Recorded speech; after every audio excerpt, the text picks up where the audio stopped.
The battlefield had gone quiet in the way only death can silence a world. Smoke curled from the wreckage like the breath of a dying giant, and in the mud between the burning transports, an alien woman knelt with her blue hands pressed into the earth, too heavy to rise, too broken to run.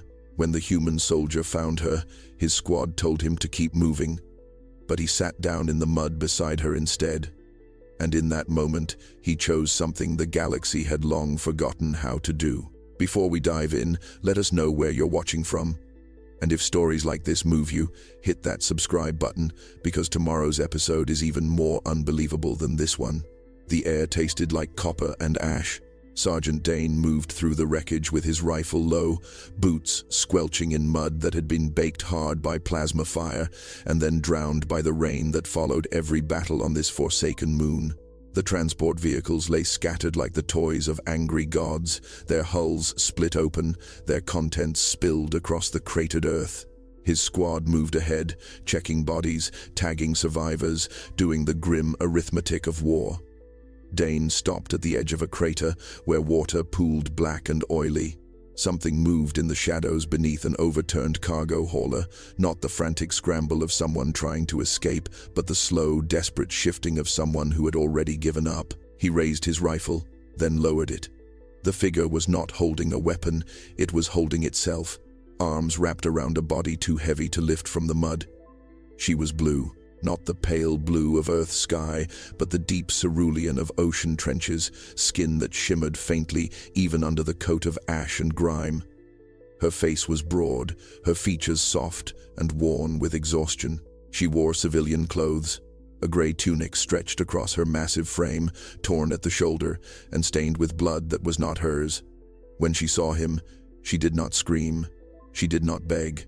She simply looked at him with eyes that had already seen the end. Dane's squad leader, Corporal Voss, appeared at his shoulder. He glanced at the alien woman, then at Dane, and shook his head. "Leave it," Voss said, voice flat. "Command wants us at the extraction point in 20 minutes. We don't have time for prisoners." Dane did not move. The woman's chest rose and fell in shallow gasps. Her hands trembled where they pressed into the mud. She was trying to push herself up, but her arms buckled under her own weight. She sank back down with a sound that was half sob, half surrender. "Dane," Voss said, sharper now. "We move, now." The rest of the squad was already 50 meters ahead, silhouettes against the smoke. Dane looked at the woman again. She had stopped trying to rise. Her head hung forward, hair matted with mud, and in the silence between the distant thunder of artillery, he heard her whisper something in a language he did not know, but he understood the tone. It was the sound of someone saying goodbye to themselves. Dane lowered himself into the mud beside her and sat. Voss stared at him like he had lost his mind. The rest of the squad had stopped moving, turning back to see what was holding them up. Rain began to fall again, soft at first, then harder, drumming against the twisted metal around them. Dane sat in the mud with his rifle across his knees, water streaming down his helmet, and said nothing. "What are you doing?" Voss demanded, stepping closer. His boots splashed in the pooling water. "Get up." Dane looked at the alien woman. She had turned her head slightly, just enough to see him from the corner of her eye. Her breathing was labored, each inhale a struggle against the weight of her own body and the panic that comes with being left behind. She opened her mouth as if to speak, then closed it again. Shame flickered across her face, raw and unmistakable. "She's hurt," Dane said quietly. "She's the enemy," Voss snapped. "And we have orders. She's unarmed. She's slowing us down." The woman flinched at the words, even though Dane doubted she understood them. But tone carries across any language. She pressed her hands deeper into the mud, trying again to rise, and again her body refused. Her legs shook, her arms gave out, and she collapsed forward with a sound that was more breath than cry. She turned her face away from them, as if by not looking, she could disappear. "Please," she whispered, and this time the word was in fractured, broken standard. Her voice cracked on the syllable. "I cannot walk fast." The admission hung in the air like something sacred and unbearable. Voss opened his mouth to respond, but Dane spoke first, still looking at the woman, not at his squad leader. "Then we go slow." Voss's jaw tightened. The other soldiers shifted uncomfortably, glancing at each other. Private Chen stepped forward, young and eager, and still believing there were clean answers to dirty questions. "Sarge, we can't carry her. Command will leave us behind. If we're not at the extraction point, then they leave us," Dane said. "That's not your call," Voss said, voice rising now. "You don't get to throw away 6 lives for 1 alien." Dane finally looked up at him. Rain ran down his face, into his eyes, but he did not blink. "I'm not asking you to stay." The words landed like a stone in still water. The squad went quiet. Even the distant artillery seemed to pause, as if the war itself was waiting to see what happened next. Voss stared at Dane, his expression caught between fury and something that looked almost like grief. "You'll be court-martialed," Voss said, but his voice had lost its edge. "Probably." Voss looked at the woman, then back at Dane. He shook his head slowly, the way someone does when they know an argument is already lost. He turned and gestured to the squad. "Move out." They did. And Dane stayed. The sound of boots faded into the distance, swallowed by rain and smoke.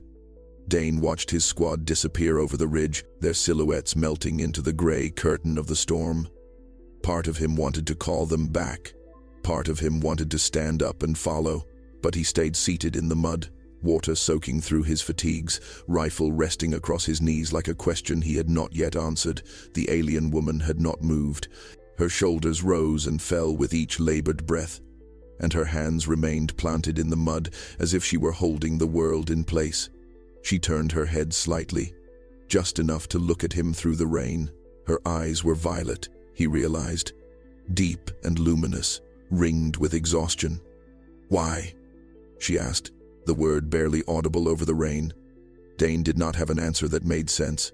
He had spent 3 years fighting her people, 3 years watching friends die in the mud of worlds he could not name. He had pulled triggers and called in strikes and done the math that soldiers do when they stop counting the living and start counting the dead.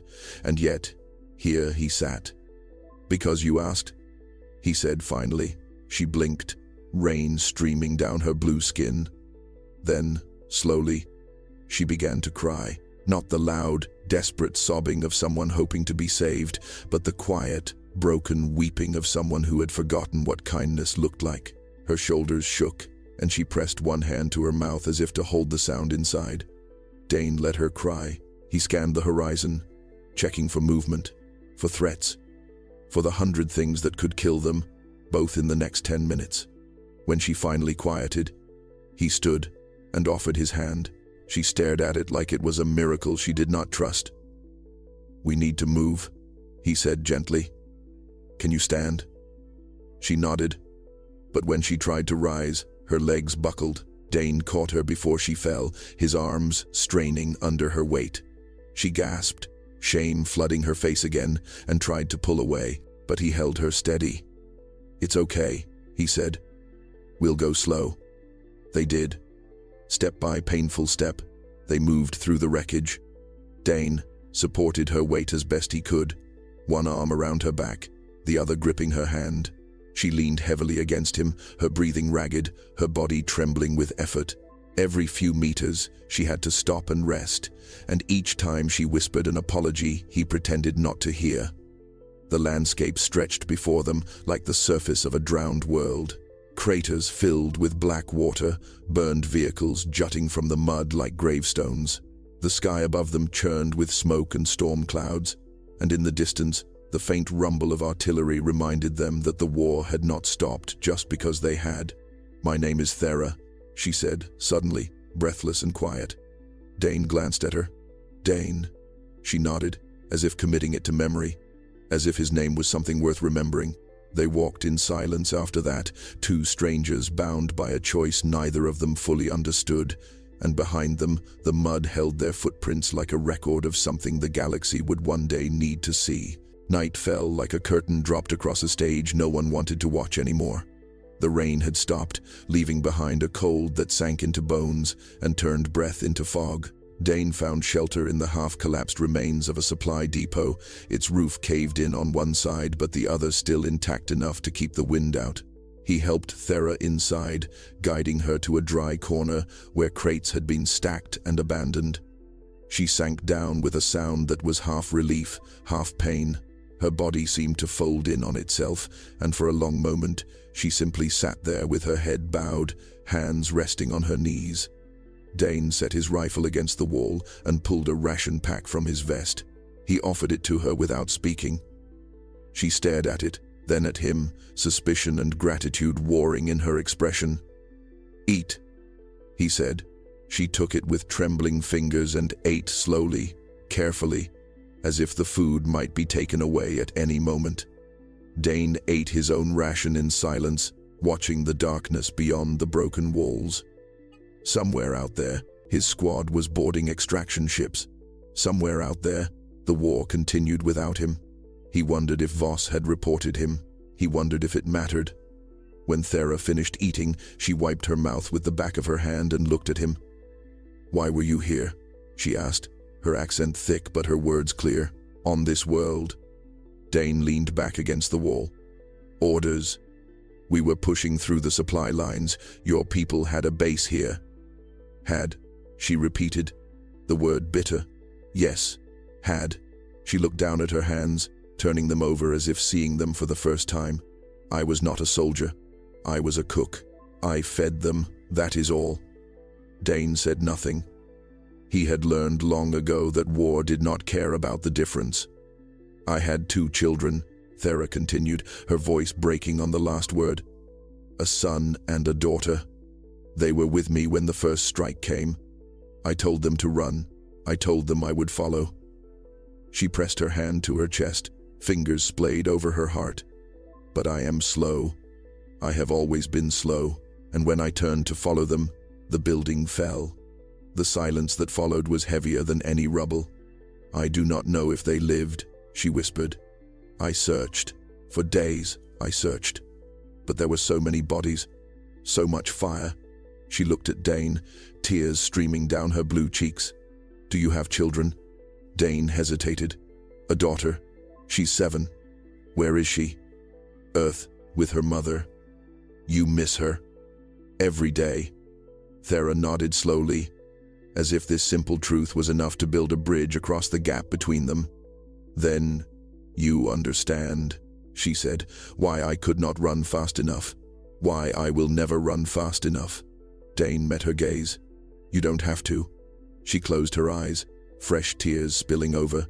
Outside, the wind howled through the wreckage, carrying with it the ghosts of a battle that had already moved on.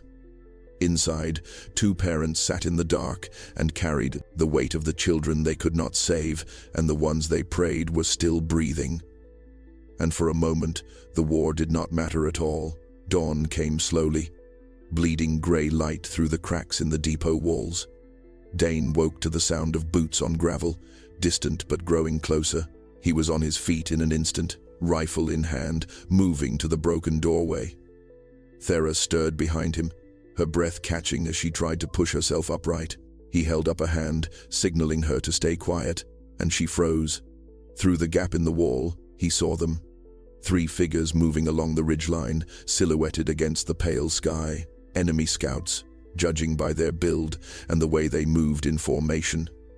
They were searching the wreckage, checking bodies, looking for anything useful or anyone still breathing. Dane's pulse quickened. If they came this way, if they looked inside, there would be no talking his way out of it. He glanced back at Therra. Her eyes were wide with fear, her hand pressed to her mouth to keep herself silent. She was too large to hide easily, too exhausted to run. If he engaged the scouts, the gunfire would bring more. If he let them pass, they might find her anyway. The choice was a knife blade, thin and cutting no matter which way he turned. He moved quickly, crouching beside her. "Can you fit behind those crates?" he whispered, gesturing to the corner where supplies had been stacked. She nodded, and with his help, she squeezed herself into the narrow space between the wall and the crates. It was not much of a hiding place, but it would have to do. Dane draped a torn canvas over the gap, then took up position near the door, rifle aimed at the entrance. His finger hovered over the trigger. The scouts drew closer. He could hear their voices now, speaking in the sharp, clicking language of Therra's people. They were arguing about something, gestures animated, tone irritated. One of them kicked at a piece of debris, sending it clattering down the slope. They were 20 meters away. Then 15. Then 10. Dane tightened his grip on the rifle. Behind him, Therra's breathing was too loud, too fast. He could hear her trying to stifle it, trying to become invisible. The scouts stopped just outside the depot. One of them pointed at the collapsed roof, saying something that made the others laugh. Then one of them stepped toward the door. Dane's world narrowed to the space between heartbeats. He could take the first one down before the others reacted, maybe the second. But the third would get a signal off, and then it would all be over. He thought of his daughter's face. He thought of Therra's children, lost in the fire. The scout paused at the threshold, peering into the darkness. Dane held his breath. The scout took one step inside, and then, from somewhere beyond the ridge, a sharp whistle cut through the air. The scout turned, called back to the others, and all three of them moved off at a jog, disappearing over the hill. Dane exhaled. He lowered the rifle and turned to Therra. She was trembling, tears streaming down her face. He pulled the canvas away and helped her out. "It's okay," he said quietly. "They're gone." She nodded, but she could not stop shaking, and Dane realized he had just chosen her life over his orders, over everything he had been trained to value, and he would do it again. The terrain grew harsher as they moved deeper into the wasteland.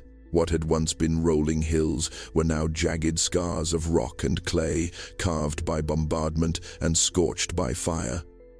The mud turned to stone, then to sand that shifted beneath their feet. Therra struggled with every step, her breathing labored, her body swaying like a tree in wind that was too strong.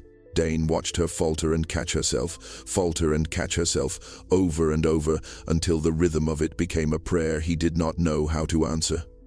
Her legs trembled, her hands reached for nothing, grasping at air when there was no wall to lean against, no debris to steady herself. And then, halfway up a slope that should have been nothing, her knees buckled completely. She went down hard, catching herself on her palms, and the sound that came from her throat was not quite a cry and not quite a gasp. It was the sound of a body giving up. Dane dropped to her side, hands on her shoulders, but she shook her head violently. "I cannot," she whispered, chest heaving. "I cannot go further." "You can," Dane said, trying to help her stand, but she was dead weight in his arms, too exhausted to even try. "Please." Her voice cracked. "Leave me. You will die here because of me." Dane looked around at the wreckage scattered across the slope. A broken cargo sled lay half buried in the sand, its frame bent but intact. An idea formed in his mind, reckless and desperate. He moved to the sled, testing its weight, checking the runners. They were scorched, but still smooth enough to glide. He dragged it over to Therra. "Get on." She stared at him, confusion and disbelief mingling in her violet eyes. "No, you cannot pull me. I am too heavy."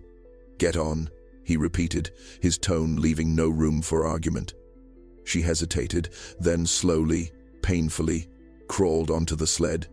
It groaned under her weight but held. Dane tied a length of cable from the frame to his vest, looped it over his shoulder, and pulled. The sled did not move. He leaned forward, digging his boots into the sand, and pulled again. This time, it shifted, then slid, then began to move. The pain was immediate. His shoulders screamed. His back felt like it was tearing in half. His hands, already raw from days of hard travel, began to bleed where the cable bit into his palms. But he did not stop. Step by step, he dragged her across the broken earth, his breath coming in ragged gasps, sweat stinging his eyes. "Stop," Therra begged from behind him. "Please, stop. You will break yourself." He did not answer. He could not spare the breath. He simply pulled. One step and then another, world narrowing to the rhythm of his boots against stone and the weight that refused to let him quit. Behind him, Therra wept, not because he was hurting, but because he would not stop. The checkpoint appeared like a mirage through the heat shimmer, a cluster of prefabricated structures surrounded by razor wire and watchtowers. Flags hung limp in the still air. One human, one alien.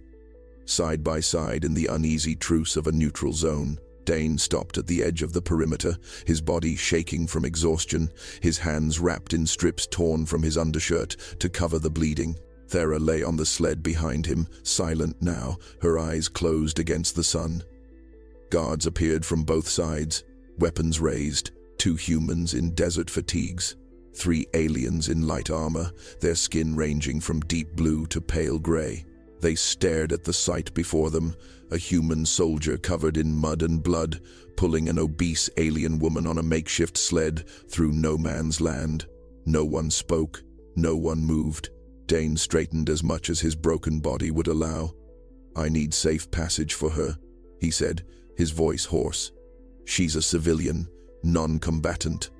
One of the alien guards stepped forward, his eyes narrowing as he studied Therra. He said something in his own language, sharp and questioning. Therra opened her eyes and responded weakly, her words tumbling out in a rush. The guard's expression shifted from suspicion to something softer. He turned to his companions and spoke rapidly. They lowered their weapons. The human guards did not. The taller one, a sergeant by his insignia, kept his rifle trained on Dane. "Identify yourself." "Sergeant Dane, 3rd Battalion, 7th Brigade." The sergeant's eyes widened slightly. "You're the one they've been searching for. Your squad reported you went rogue. I stayed behind. For her." The sergeant's tone was disbelief wrapped in contempt. He gestured at Therra with the barrel of his rifle. "You abandoned your unit for an enemy, combatant." "She's not a combatant," Dane said quietly. "She's a cook. She was looking for her children." The alien guard who had spoken to Therra stepped forward, placing himself between the human sergeant and Dane. "She speaks truth," he said in accented standard. "She is known to us. Her family served in the supply corps. She has no rank, no weapon." He looked at Dane, and something like respect flickered in his eyes. "You carried her this far?" Dane nodded, too tired to speak. The alien guard turned to the human sergeant. "This man has shown honor. We will grant passage." "That's not your call," the sergeant snapped. "He's human military. He answers to us." "And she is our citizen," the alien replied, his tone hardening. "She answers to us." The 2 guards stared at each other, the tension crackling like static. The neutral zone had rules, carefully negotiated, painfully balanced. But no one had written rules for this. Dane looked between them, then spoke, his voice cutting through the standoff. "She needs medical help. Whatever you want to do to me, do it. But let her through first." The alien guard nodded. The human sergeant hesitated, then finally lowered his rifle. "Get her inside," he said. "You too. Command will want words." The medical tent smelled of antiseptic and sweat. A canvas cathedral lit by harsh fluorescent lights that hummed like dying insects. Doctors moved around Therra with practiced efficiency, checking her vitals, hooking her to monitors, their faces neutral in the way medical professionals learn to be. She lay on a cot too small for her frame, her breathing steadier now, her eyes following Dane as he stood against the far wall. A nurse gestured for him to sit, to let someone look at his hands, but he shook his head. He needed to stay awake, needed to see this through. His vision blurred at the edges, exhaustion pulling at him like a riptide, but he locked his knees and stayed upright. The tent flap burst open. Commander Reese strode in, his uniform crisp despite the heat, his face a thundercloud of barely contained fury. He spotted Dane immediately and crossed the space between them in 4 long strides. "Do you have any idea what you've done?" Reese's voice was low, dangerous. "Your unit had to fall back without cover. 2 men were injured because you weren't there." "2 men, Dane." Dane met his gaze but said nothing. There was nothing to say that would make this better. You abandoned your post. You ignored direct orders. You compromised the entire operation for one enemy alien. Reese's jaw worked, his hands clenched into fists at his sides. I could have you court-martialed for this. I should have you court-martialed for this. Yes, sir, Dane said quietly. Reese stared at him, waiting for more, for an explanation, for anything that would justify what he had done. Dane offered nothing. The silence stretched between them like a chasm too wide to cross. From the cot, Therra stirred. She pushed herself up on one elbow despite the protests of the nearest doctor. Her eyes found Reese, then Dane, and she seemed to understand without needing translation what was happening. No, she said, her voice weak but clear. She struggled to sit fully upright, one hand pressed to her chest. No, he saved my life. Reese turned to her, his expression unchanged. That's not relevant to military law. He could have left me, Therra continued, tears welling in her eyes. His people told him to leave me. I begged him to leave me, but he stayed. She looked at Dane, and her voice broke. He pulled me across the wasteland on his back. His hands bled. He would not eat until I ate. He hid me from soldiers who would have killed me. She turned back to Reese. If you punish him for mercy, then your laws are broken. The tent went quiet. Doctors paused in their work. Nurses stopped moving. Even the hum of the lights seemed to soften. Reese stood frozen, his fury still etched on his face, but something else creeping in, beneath it. Something that looked like doubt. He stared at Therra, then at Dane, then at the blood-soaked bandages being wrapped around Dane's hands. Finally, he turned and walked out of the tent without another word. The story spread like wildfire in dry grass. By nightfall, every soldier in the neutral zone had heard about the human sergeant who pulled an alien woman across the wasteland. By morning, it had reached the forward bases on both sides of the line.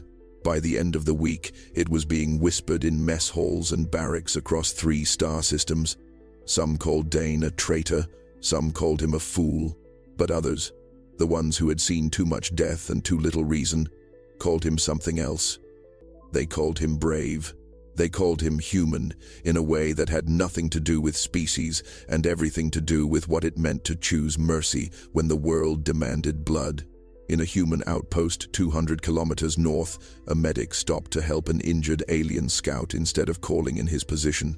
In an alien supply depot, a quartermaster gave rations to human prisoners without demanding anything in return. Small acts, easily missed, but they multiplied. 1 became 2. 2 became 5. 5 became too many to count. Commanders on both sides noticed.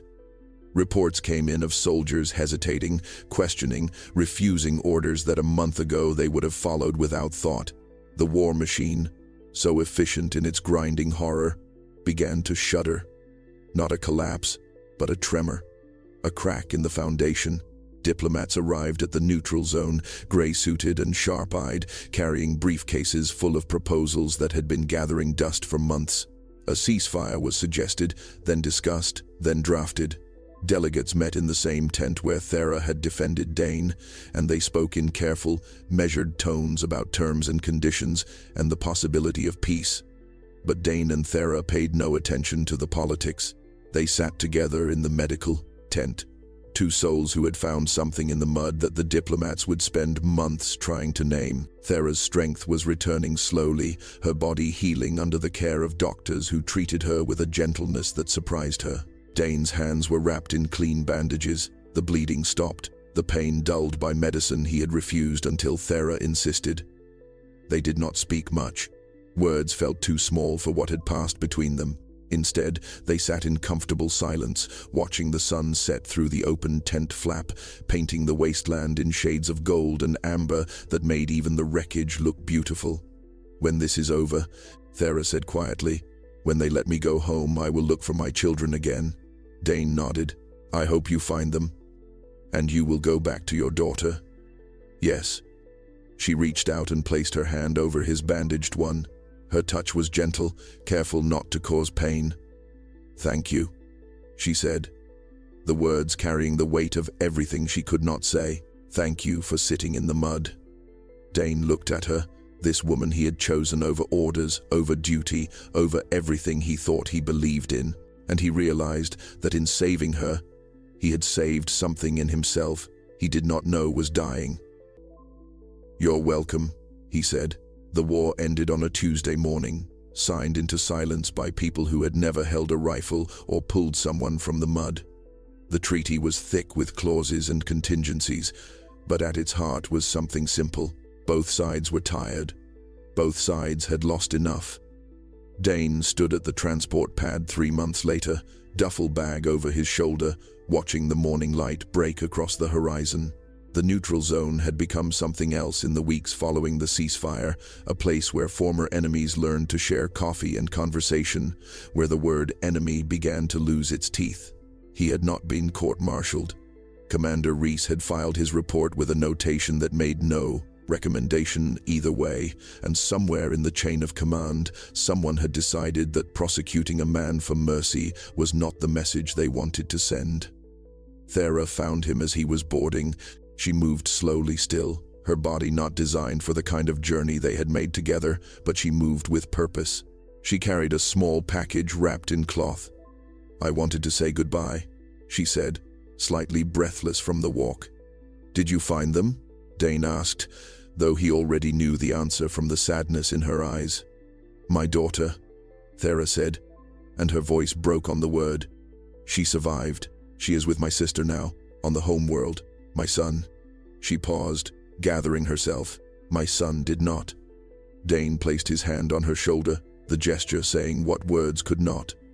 "But I found her because you gave me the chance to look," Therra continued. "Because you did not leave me in the mud." She held out the package. "This is for you." He unwrapped it carefully. Inside was a small stone, polished, smooth, with 3 symbols carved into its surface. "What does it mean?" "In my language, it says, the weight we choose to carry makes us who we are." She smiled through her tears. "I want you to show it to your daughter. Tell her what you did. Tell her that her father chose mercy when the world asked for hate." Dane closed his fingers around the stone, feeling its weight in his palm. "I will." They stood together in silence. 2 people who had walked through hell and somehow found their way out. When the transport announced final boarding, Therra pulled him into an embrace, her arms strong despite everything she had endured. "Go home, Dane," she whispered. "Hold your daughter. Live the peace we made." He boarded the transport and watched through the window as she grew smaller. A blue figure standing alone on the pad, one hand raised in farewell. The transport lifted, and the neutral zone fell away beneath him, and with it the mud and the smoke, and the choice he had made that changed everything. 6 months later, a letter arrived from across the stars. It was short, written in careful standard. "My daughter asks about you often. I tell her about the man who sat in the mud. She wants to meet your daughter someday. Perhaps, in this new world, she will. Thank you for carrying me. I carry you still." Dane kept the letter in his pocket, next to the stone.